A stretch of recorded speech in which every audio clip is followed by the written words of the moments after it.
Hey guys, it's a heat wave. It is smoking hot. It is 30 degrees inside. And I gotta come up with a quick solution because we've never needed aircon before and boy, we need it now. So this is what I came up with using a junkyard radiator, which is actually still in good condition, and the garden hose. And I'll show you what I've done. So the water from our city is pretty cold.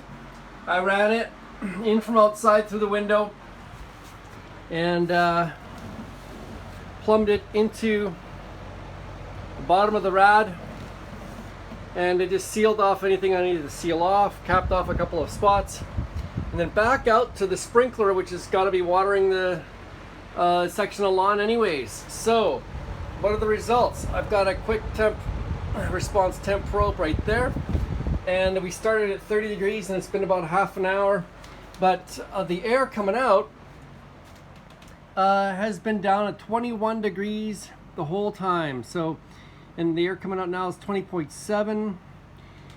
So that has made a huge difference already. And then all I did was I plunked a cheap large Honeywell fan in behind, and it's just pounding the air through there, and that has made a big difference. That's the difference between sleeping tonight and not sleeping. So anyways, just a quick solution. Good luck, guys.